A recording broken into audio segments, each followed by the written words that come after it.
Queridos, nós estamos terminando a série, não hoje, mas uma semana, 2 semanas no máximo.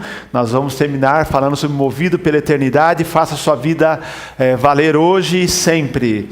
E eu tenho falado sobre um princípio que aprendi com Tony Evans, um princípio óbvio que a gente tem que lembrar, que a expectativa quanto ao futuro muda o nosso comportamento. Então, o que você acredita com respeito à eternidade determina a maneira como você vive hoje. Qualquer expectativa, seja aqui na terra ou expectativa no céu, que você tem, muda a sua atitude. E nós estamos falando aqui sobre você viver na expectativa, você viver à luz da eternidade, e quanto isso deve impactar positivamente a sua vida no presente. Que você faça, tem sido a minha oração, uma radical mudança de expectativa. Nossas expectativas são muito terrenas. Nós temos muitas expectativas da vida aqui na terra. Nós precisamos ter mais expectativas do céu, pensar nas coisas de cima. E isso vai mudar o nosso comportamento. Vai mudar toda a nossa vida.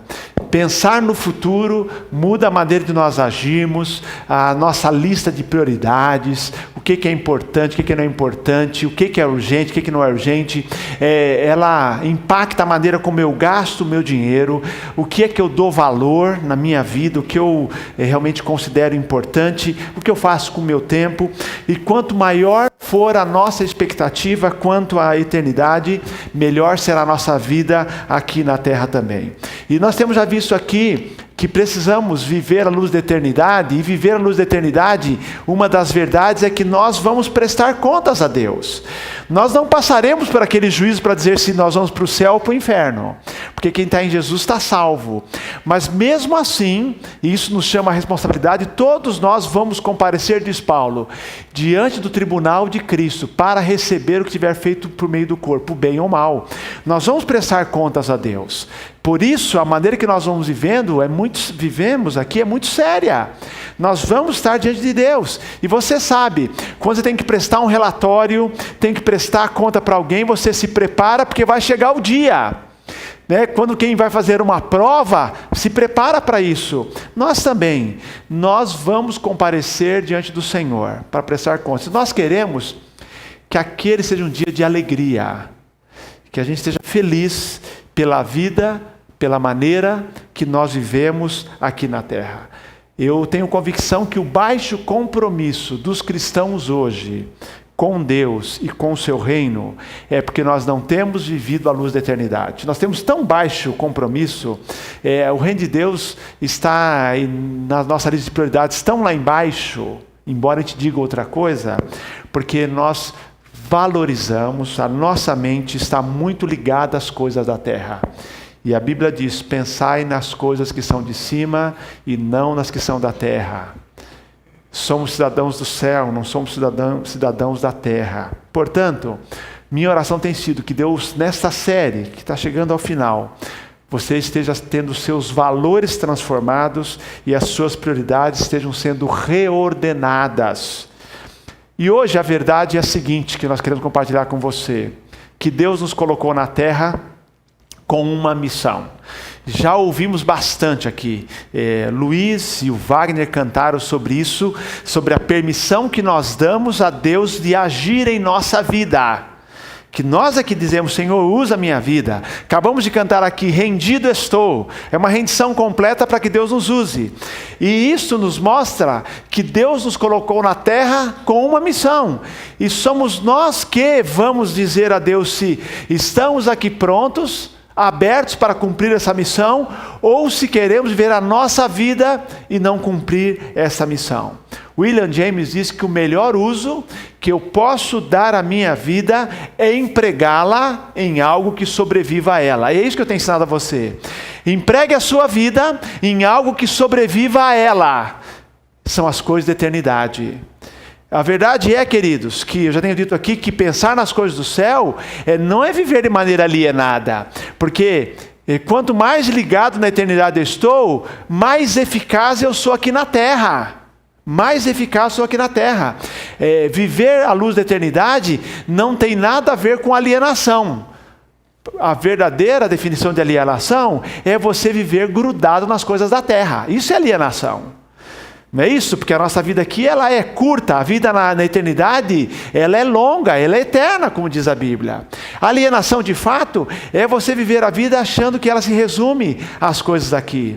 E uma vida verdadeiramente correta, sábia, é a vida vivida à luz da eternidade. Então o melhor uso que eu posso fazer da minha vida é empregá-la em algo que sobreviva a ela. Então, porque todo o resto se acabará. O que eu adquiri, o que eu ajuntei e outras coisas mais aqui da terra. E há realidades aqui da terra que sobrevivem a ela. Por exemplo, Deus nos chama para empregar a nossa vida na adoração. Sobrevive a vida na terra. Deus nos chama para empregar a nossa vida na comunhão. A comunhão sobrevive a essa terra. Deus nos chama a empregar a nossa vida no crescimento espiritual, no ministério cristão, no serviço ao próximo, no cumprimento da nossa missão na terra, porque essas coisas, essas verdades, esses alvos de vida sobrevivem para a eternidade. Agora, quando eu falho em cumprir a missão que Deus me deu, nós desperdiçamos a vida na terra. Você já viu alguém perto da morte arrependido da forma como viveu? É horrível, gente, porque não tem volta. Eu já vi gente assim na hora da morte descobrindo que estragou a vida, não viveu como deveria, não gastou o tempo no que deveria gastar, e agora está frustrado porque o tempo não volta, a vida não pode ser rebobinada, não dá para voltar atrás. E agora uma sensação como aquela de Paulo: combati o bom combate, acabei a carreira, guardei a fé, uma serenidade, porque fez a coisa certa. E eu quero pensar com você hoje sobre essa verdade. Deus nos colocou na terra com uma missão, que é a missão igual para todo mundo num certo sentido, mas é particular porque Deus individualiza. Há uma missão que é geral, mas há uma missão para a sua vida, algumas coisas que Deus requer de você.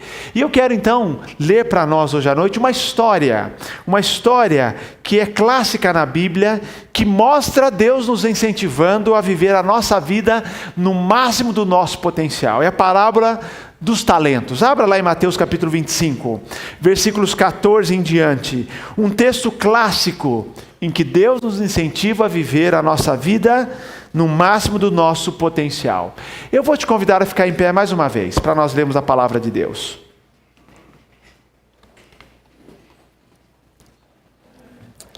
Jesus conta esta parábola, e é uma parábola falando da dinâmica do reino. E o versículo 14 do capítulo 25 diz: o reino do céu é como um homem que, ausentando-se do país, chamou seus servos e lhes entregou seus bens. A um deu 5 talentos, a outro 2 e a outro 1, de acordo com a capacidade de cada um, e saiu em viagem. O que havia recebido 5 talentos foi negociá-los imediatamente e ganhou mais 5. Da mesma forma, o que havia recebido 2 ganhou mais 2. Mas o que havia recebido 1 cavou um buraco na terra e escondeu o dinheiro do seu senhor. Depois de muito tempo, o senhor daqueles servos voltou para acertar contas com eles. Então, chegando o que havia recebido 5 talentos, apresentou-lhe mais 5 talentos e disse: Senhor, entregasse-me 5 talentos, aqui estão mais 5 que ganhei. E o seu senhor lhe disse: muito bem, servo bom e fiel, fostes fiel sobre o pouco, sobre o muito te colocarei, participa da alegria do teu senhor. Chegando também o que havia recebido 2 talentos, disse: Senhor, entregasse-me 2 talentos, aqui estão mais 2 que ganhei. E o seu senhor lhe disse: muito bem, servo bom e fiel, fostes fiel sobre pouco, sobre muito te colocarei, participa da alegria do teu senhor. Por fim, chegando o que havia recebido 1 talento, disse: Senhor, eu sabia que és um homem severo, que colhes onde não semeaste e recolhes onde não plantaste. Então fiquei com medo e fui esconder na terra o teu talento, aqui tens o que é teu. Mas o seu senhor lhe respondeu: servo mau e preguiçoso, sabias que colho onde não semeei e recolho onde não plantei? Devias então entregar meu dinheiro aos banqueiros, e ao voltar eu o teria recebido com juros. Tirai dele o talento e entregai ao que tem 10 talentos, pois a todo o que tem mais lhe será dado e terá com fartura, mas ao que não tem, até aquilo que tem lhe será tirado. Lançai o servo inútil nas trevas exteriores, ali haverá choro e ranger de dentes. Vamos orar. Deus de amor, obrigado por tudo que já tivemos nesse culto, como o Senhor já tem falado conosco. É visível, é clara a presença do Teu Espírito entre nós. E agora, Pai, esse mesmo Espírito seja o intérprete da Tua palavra ao nosso coração, nos incentivando, nos desafiando a viver a nossa missão, a viver ao máximo do nosso potencial. E a minha oração, agradecido em nome de Jesus. Amém, Senhor, amém. Podem sentar, queridos.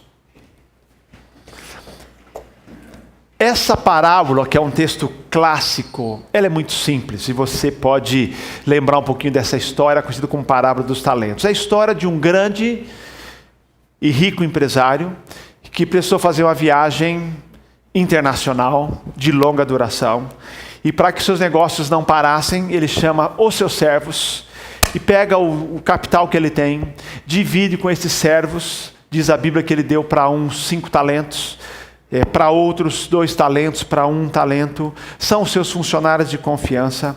Cada um recebe parte do seu negócio, divide o seu negócio, para que eles administrem, para que o negócio não pare durante a sua viagem. E eles têm ali essa tarefa.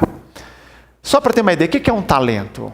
Talento era uma unidade monetária no tempo de Jesus, uma das moedas usada ali naquela época, e era o correspondente a 6.000 denários, ou diárias de um trabalhador. Então, só para você ter uma ideia, porque ele coloca um número exagerado para que a gente entenda, é uma parábola.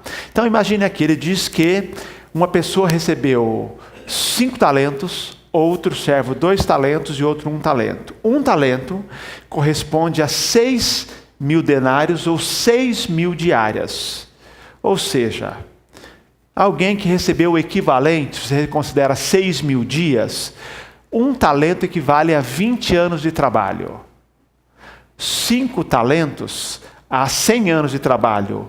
2 talentos a 40 anos de trabalho. O que isso simboliza aqui? Ele está nos dizendo, você vai entender já já, ele se refere à bênção da vida. O talento é a vida e as oportunidades que Deus lhe concede. Então ele não quer que você calcule e diga assim, não, quanto. Você está dizendo o seguinte, olha, ele está dizendo que a sua vida é esse talento que ele concedeu. Esse patrão entrega esse dinheiro, vai viajar, e esses servos cuidam dos negócios. Depois de muito tempo, ele volta.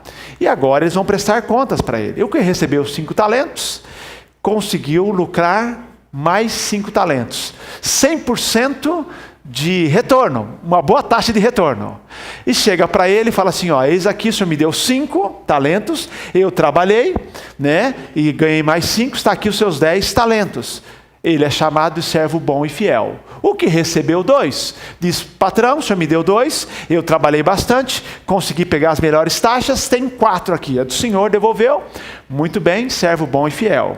O terceiro diz assim, senhor, o senhor me deu 1 talento, e eu sei que o senhor é muito sério, o senhor é bom de negócio, o senhor cobra mesmo, o senhor dá condições, mas o senhor cobra. Eu fiquei com medo de desperdiçar, eu enterrei, e quando o senhor chegou aí, eu desenterrei, estou te devolvendo o que é teu. E ele não ouviu a palavra bom e fiel, ele ouviu a expressão servo mau e negligente. Porque ele falou assim, espera um pouquinho, você não apenas não ganhou, você me fez perder. Se eu soubesse que você não ia negociar, tinha deixado no banco, que nem a Cristina deixou. Depois de um tempo, o gerente ia ligar e falar assim, tem uns troquinhos aqui. Você fala, depois na conta. Pelo menos isso, mas você nem fez isso, porque dinheiro fora, nem na poupança, que é o pior investimento, ele colocou. Mas não fez isso. Tá? Agora, 100% de lucro, mais 100% de lucro o outro, e o último não apenas não lucrou, como causou prejuízo. O que é essa história? Quem são os personagens dessa história? Vamos lá, você sabe disso. Jesus é esse Senhor que se ausenta do país por um tempo. Ele falava da sua volta ao céu. Jesus é esse dono que ele saiu. Nós somos esses servos, eu e você, que recebemos do Senhor talentos. E vou explicar claramente já já o que é talento. Para administrarmos enquanto ele está ausente aqui da terra. A oportunidade que nós temos aqui na terra É esse talento e essa vida que vivemos aqui. Jesus é esse patrão, que além de dar o talento, vai voltar um dia. E nós somos os servos, que prestaremos contas a Ele desses talentos que Ele nos deu. Essa história é muito simples. Eu amo as parábolas, porque as parábolas têm o poder de, em poucos versículos, trazer lições profundas. Fala muito sobre a maneira que temos que viver a nossa vida aqui na Terra. Que Deus nos deu uma missão. Nós estamos aqui não é por acaso, como diz o Rick Warren. Você não está aqui por acaso, você foi criado por Deus para uma missão. E eu quero pensar em pelo menos 4 lições dessa parábola, pensando nesse tema, vivendo à luz da eternidade. Porque a palavra hoje, o tema é: faça a sua vida valer hoje e sempre. Se você não aprender a fazer a sua vida valer hoje, ela não vai valer para a eternidade. Faça a sua vida valer hoje, porque ela vai valer sempre. Primeira lição para nós, eu destaco a palavra a todos. Deus concede talentos a mim e a você. Ou Deus concede talentos a todos. O que é um talento? A gente costuma dizer assim, você pergunta para alguém, você é uma pessoa talentosa? Via de regra, nós nos referimos a uma pessoa como uma pessoa talentosa, assim nós descrevemos uma pessoa que tem capacidade de fazer algo muito bem ou melhor do que você. Você fala assim, essa pessoa tem talento, ela é talentosa. Essa expressão talentosa, vem do texto bíblico. Daqui surgiu essa ideia de ser talentoso, habilidade de fazer algo, tá? Bom em produzir resultado na sua área. Agora, se eu pensar nessa concepção atual de talento, de fazer bem uma coisa, nós vamos dividir a humanidade em 2 grupos, os talentosos e os não talentosos. Mas, à luz desse texto, esta não é uma verdade. Nesse texto, todos nós somos talentosos. Você pode até dizer para a pessoa do seu lado assim, você é talentoso. Todos nós somos. Você é talentoso. Todos nós temos talento. Ele deu. Não deu só para alguns. É a palavra a todos. Ele pegou o primeiro servo, deu 5. O segundo ele deu 2. O terceiro deu 1. Então a boa notícia é que no reino de Deus não existe distinção. Deus diz que todos nós somos talentosos. Agora guarde a definição de talento. Talento é tudo aquilo que você recebe de Deus para usar a serviço dele. E isso inclui a sua inteligência, as suas habilidades, inclui os seus dons, inclui as suas experiências, inclui as suas oportunidades e inclui o seu dinheiro. Inclui tudo. E mais uma coisa que você lembrar aí. Talento é a soma do que Deus nos dá aqui na terra. Você pode colocar a tua saúde, mas olha só, entra inteligência, habilidade, dom, dinheiro, experiências, oportunidades, saúde, tudo, recursos financeiros, é a soma do que Deus lhe dá para você usar enquanto Ele não volta. Qualquer coisa que você tenha, que você possa usar aqui nessa terra para abençoar, para glorificar a Deus, é um talento. Eu vou dizer, a sua vida como um todo. Então, todos nós somos talentosos. Você recebeu talentos. A nossa igreja, meus irmãos, tem recebido de Deus talentos. E Ele quer que a igreja, tem que pensar como crente e como igreja. Vamos pensar aqui como igreja. Como igreja, Deus nos deu, tem nos dado talentos. Então, as oportunidades que Deus nos dá são talentos. O dinheiro que Deus dá para essa igreja é talento que Ele cobra. Eu me realizo quando, tenho falado isso, quando a cada semana nós podemos abençoar missionários em outros lugares do Brasil e do mundo. E a figura exata de missões é alguém segurando a corda de alguém que está indo. Imagina alguém que está fazendo um trabalho ou fazer um resgate num poço e alguém tem que segurar as cordas. Então a igreja é aquela que segura as cordas. Que bom nós podemos estar nesse outro lado da ponta quando missionários nos pedem ajuda. Hoje o Sérgio contou para nós aqui que ele tem que refazer todo o piso da igreja lá do Monte Cristo, Parque Osiel. E um irmão da igreja falou assim, Deus me deu recursos, doou. Aliás, eu mandei um e-mail, acho que ele vai doar tudo, acho que não é só o piso não, eu já mandei. Ele doou lá, queridos, o piso para o trabalho, vai fazer. Nós temos ajudado. Nesse exato momento, nessa semana, queridos, a Cristolândia está sendo toda reformada aqui em Indaiatuba, porque um irmão entendeu que o dinheiro que Deus deu para ele é para usar a obra do Senhor, e ele está pagando. Já recebi vídeo da Cristolândia agradecendo, porque alguém falou assim: nós vamos reformar a Cristolândia, que nem água eles tinham, água de poço contaminada, tem caixa d'água. Então o irmão doou, Isaías está com a equipe dele lá. A igreja é um talento que ela deu, a igreja tem recursos. Tá? Nesse exato momento, o irmão José Onésio está terminando a obra lá na região de Curralinho dos Patos, Jaguaruana, porque também o irmão doou o dinheiro para ele acabar a obra. Mas estou falando de dinheiro, mas estou falando assim, nessa obra, tem Isaías trabalhando na obra, outros irmãos trabalhando na obra, irmãos fazendo, queridos. Nós temos o privilégio, porque Deus deu talentos para a igreja. E vou dizer a você, meu irmão, nós não somos uma igreja rica, não. Mas aqui, quanto mais a gente investe, mais dinheiro aparece. Entendeu? Mais dinheiro aparece. Aliás, está precisando dos empresários me procurar para fazer mais doação. Porque não falta desafio. Nesse momento, os venezuelanos no Brasil estão tendo um pastor com eles, porque tem um irmão da igreja todo mês manda o dinheiro para sustentar um pastor cuidando dos imigrantes aqui, os migrantes da Venezuela. É uma bênção. Quantas oportunidades, queridos. Então, ontem a nossa igreja abriu para o Instituto Haggai fazer um curso aqui, cobrado, um curso de discipulado, todo o recurso para Lábrea, uma região lá no fim da Transamazônica, no Amazonas. Eles vieram aqui, a nossa igreja, ele agradeceu. Nós demos o coffee break, ele queria pagar, não precisa pagar. Como que eu vou cobrar de missões? Dá azar, não cobro. Eu falei, nós damos.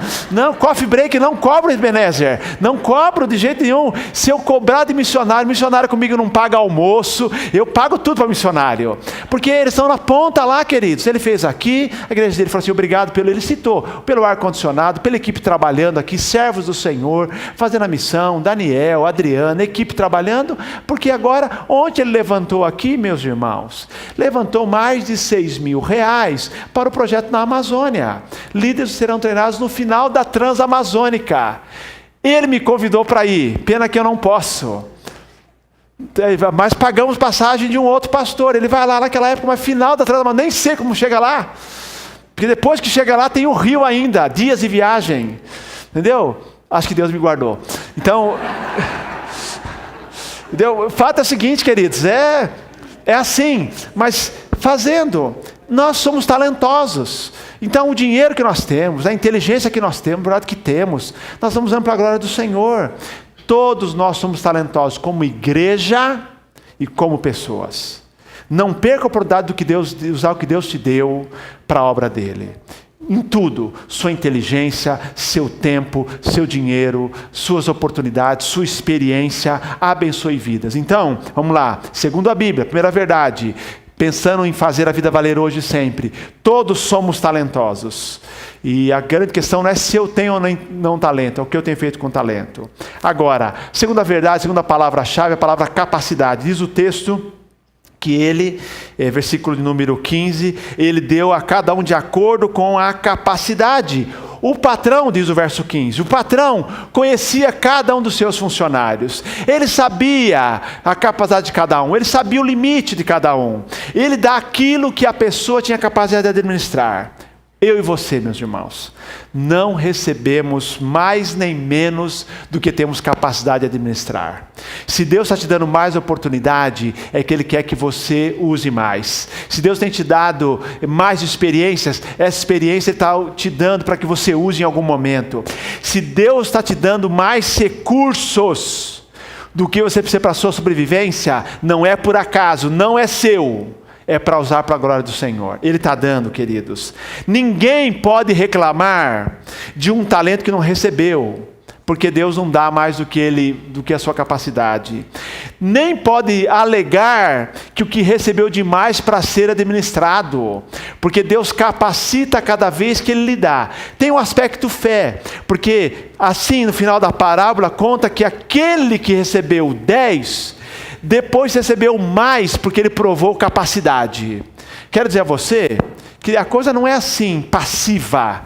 Ah, não, eu fico aqui, o que Deus quer dar, tá bom. Não, Ele quer dizer o quanto você é corajoso, o quanto você investe, o quanto você faz e Deus dá mais.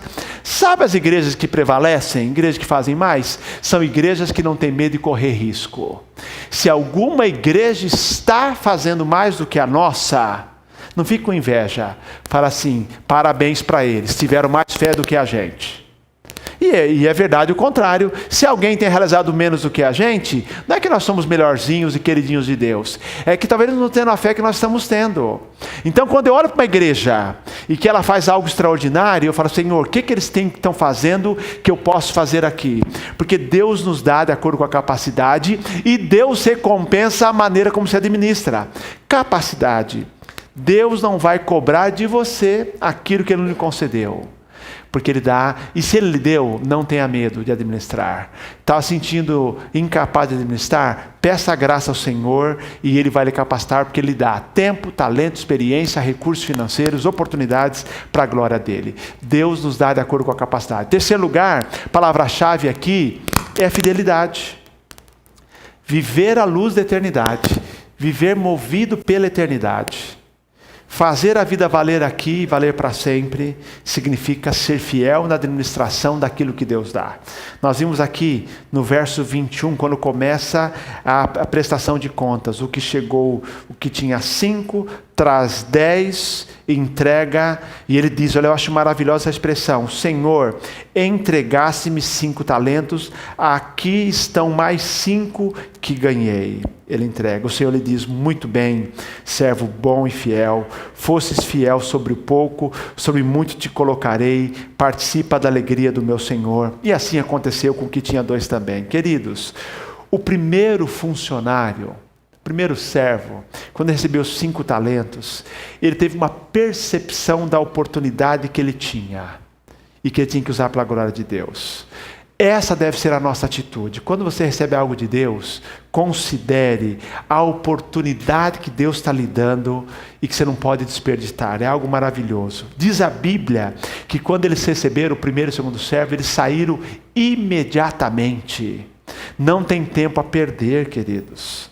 Esses 2 funcionários tinham uma clara percepção que não podiam perder aquela chance. E nós vamos realizar mais como cristãos e como igreja, se nós tivermos a percepção que nós não podemos desperdiçar o que Deus nos dá. Cada vez que eu faço um curso, tenho a oportunidade de aprender algo novo, aumenta a minha responsabilidade, porque Deus quer que agora eu aprenda isso e invista para a glória dEle. Deus também na sua vida. Eu acho maravilhoso quando a igreja, por exemplo, usa tudo bem. Nós fizemos aqui, esse final de semana foi abençoado. Sexta-feira à noite, 91 mulheres da Safe House, na palestra sobre saúde emocional. Inúmeras que ainda não conhecem a Cristo. Então, esperavam 50, 60. E foi uma luta ali com cadeiras. Colocaram, amém por isso. Falei assim, minha oração é que nada que nós façamos aqui na igreja mais seja pequeno. Que Deus sempre nos surpreenda e cria um caos aí, sabe, para o Campus 2 sair logo. Então, cadeira, vocês vão dando um jeito, 2 cultos. Porque é isso? Porque a gente gosta de números? Não, porque são pessoas alcançadas. Ontem, com o curso de discipulado, a igreja lotada, sendo treinada, pessoas da nossa igreja e muitos de outras igrejas. Amém por isso. Que a gente entenda que quando o Senhor nos dá dinheiro, tempo, experiência, capacidade, recursos humanos, recursos físicos, é para usar para a glória dEle. Mas nós precisamos ter a clara percepção da oportunidade que Deus nos dá. O que você está aprendendo, o que você está recebendo é para a glória dEle. Então, ele diz, ele espera a fidelidade, porque olha só, são 5 talentos que não me pertencem. A minha vida não me pertence, o dinheiro que eu tenho não me pertence, o meu talento não me pertence, pertence ao Senhor. E eu tenho que lembrar que eu tenho que ser fiel na administração disto. Fiel. Queridos, não faz sentido igrejas que abrem só de domingo. O que faz durante a semana? Fica fechada. O templo. Entendeu? Aqui eu gostaria, a gente usa aqui de terça em diante, está funcionando. E quero que chegue um dia que 7 dias por semana, pode usar, é para isso. Vira o pastor Sérgio lá no Parque Uziel, por que deixar a igreja fechada? Jiu-jitsu para meninada. Vamos usar o templo. Mas tudo, queridos, então a fidelidade, Deus espera que eu seja fiel na administração dos talentos, dessa gama de recursos que Ele me dá para a glória dele. Sair imediatamente. Tinham percepção que era o Senhor que estava colocando e eles usaram para a glória dele. Agora, o terceiro servo, diz a Bíblia, que ele enterra o talento. Vocês acompanham aqui comigo o que o texto nos diz, falando que ele enterrou o talento. Finalzinho já. Chegando também o que havia recebido um talento. E ele diz assim, versículo 27, antes disso, então fiquei com medo, diz 25, então fiquei com medo e fui esconder na terra o teu talento. Aqui tens o que é teu. Mas o seu senhor lhe respondeu: servo mau e preguiçoso, sabias que colho onde não semeei e recolho onde não plantei. Devias então entregar meu dinheiro aos banqueiros e ao voltar eu o teria recebido com juros. Vejam só a expressão: eu fiquei com medo, verso 25, e fui esconder. Nós conhecemos a expressão também, enterrar talento. A gente não fala isso? Olha, aquele lá enterrou o talento. Tanta capacidade, enterrou o talento. É daqui da Bíblia também. É uma expressão que a gente usa coloquialmente, usa no dia a dia. É bíblica, enterrar talento. E a definição de enterrar talento, que significa negligenciar as oportunidades que Deus dá. Enterrar talento é não usar adequadamente o que Deus lhe deu. E esse terceiro servo, ele enterrou. Ele não usou, e ele é chamado de mau e negligente. Outra tradução diz, ele era passivo e medroso. Queridos, enterrar talentos, pode imaginar, a palavra em si já é pesada, enterrou talento, não usou a inteligência, não usou a experiência, não usou a oportunidade, não usou o dinheiro, não usou a sua vida para glorificar a Deus. A minha pergunta é, você tem enterrado ou tem multiplicado o teu talento? Nós somos chamados para multiplicar. Eu quero dizer a você, meu irmão, que Deus nos usa de uma maneira extraordinária. Basta fazermos o que nós ouvimos hoje nesse dueto, permitir que Deus haja. Você pensa que precisa de mais capacidade. Eu quero dizer que você pode abençoar obra missionária, você pode abençoar casais que enfrentam lutas, você pode abençoar crianças do ministério infantil, você pode abençoar adolescentes, jovens, você pode abençoar música na igreja, você pode abençoar se Deus te deu talento. Eu sei que às vezes nós temos uma sensação desse terceiro servo, dizendo que o que eu tenho, se eu tenho medo de usar, não tem medo de usar não. Nós temos visto Deus fazer milagres, queridos, milagres. Gente, eu amo e tenho testemunhos inúmeros de pessoas que decidiram não enterrar os seus talentos. Um dos aspectos mais sérios desse terceiro servo não é que ele fez algo mal, que ele roubou o seu patrão, mas que na verdade ele teve medo e não investiu dinheiro. Ele não foi antiético, mas foi medroso. E eu gosto da definição de fé, que fé é a coragem para assumir riscos. E eu lamento quando eu vejo o cristianismo, os cristãos serem medrosos. Porque lá fora o pessoal tudo tem coragem. Nós não podemos ser medrosos, porque Deus é dono da prata e do ouro. Nós temos que ser os mais corajosos. Eu vou dizer a você, quando Deus manda fazer, pode fazer porque Ele é o fiador. Ele abençoa. Se Ele mandou fazer, pode fazer. Zé Honesto é a prova disso, que Ele faz, o Senhor manda os recursos. Fé, nesse texto aqui, é dedicação a uma causa. Fé é boa mordomia. Fé é fidelidade. Fidelidade é alcançada quando nós usamos ao máximo os talentos que Deus nos dá. E guarda essa expressão, servo bom e fiel, foi o que Deus disse a esses servos. O Max Dupree diz o seguinte, que o potencial irrealizado ou não realizado é um pecado. Todo potencial não realizado é pecado. Última palavra, é a palavra prestação de contas. Você e eu prestaremos contas a Deus. E aí, o que Ele vai fazer é apenas receber o que você produziu, administrou. E aí, queridos, o texto diz aqui que o Senhor, Ele é sério. Sério, não no sentido de que ele é injusto. Diz a Bíblia que ele é sério. Sério em que sentido? Ele não vai aceitar desculpas do tipo, não, eu fiquei com medo. Mas você sabia, você convivia comigo, você via meu jeito de investir, eu expliquei para você o que fazer e você não fez. Diz a Bíblia também que ele é justo, não vai cobrar de você mais do que ele deu, e mais ainda, ele é bondoso. Ele vai lhe recompensar por aquilo que você fez. Se você for bem na sua missão, ele vai lhe dar mais talentos. O que tenho visto aqui, gente? As pessoas que realizaram e realizam mais para Deus foram aquelas que se arriscaram a colocar os seus dons a serviço do Senhor. E o Senhor deu mais tarefas. Moisés começou aos pouquinhos, quando ele foi obedecendo as tarefas. Josué da mesma maneira. José lá no Egito. Deus foi dando. Primeiro, Moisés teve que ser fiel na corte egípcia. Moisés teve que ser fiel 40 anos com seu sogro, cuidando ali do rebanho do seu sogro. Depois foi promovido. Vem cá, Moisés, você está bem. Eu fico imaginando, a gente não espera nem um ano, ele esperou 40. 40 no Egito, 40 no deserto e 40 mais 40 no deserto com o povo. Preparou. Josué, ele era o moço de Moisés, caminhava ao lado, ajudava, observava. É sua vez lá em Josué capítulo 1. Moisés, meu servo, é morto, agora assuma. Mas ele tem um histórico do quê? De fidelidade. Não é assim, queridos? Deus vai fazendo. Qualquer personagem do Antigo Testamento. Veja no Novo Testamento como Deus foi trabalhando. Pedro quem era, depois Pedro se tornou líder da igreja, mas não foi por acaso, foi aos poucos. Veja como Paulo começou trabalhando, pregando evangelho para poucos, para ganhar a sua notoriedade. Pergunte hoje como é que Billy Graham começou. Eu conheço a história da conversão de Billy Graham, eu não estava lá presente, mas eu li a história. Entendeu? Como ele se converteu, como Deus usou um homem para pregar o evangelho, como ele começou, como ele teve fé. Como as pessoas começaram grandes obras, como a Cristolândia, começaram pela fé. O fato é, queridos, que Ele é bondoso, vai recompensar e vai lhe dar mais tarefas. Deus espera ver resultado em sua vida. Deus não espera que produzamos mais do que nós recebemos, mas Ele quer que produzamos ao máximo.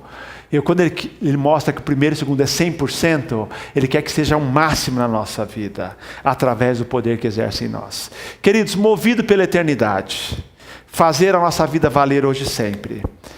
Com qual dos personagens você se identifica? Com o primeiro, com o segundo, com o que tinha 5, 2, o que tinha 1.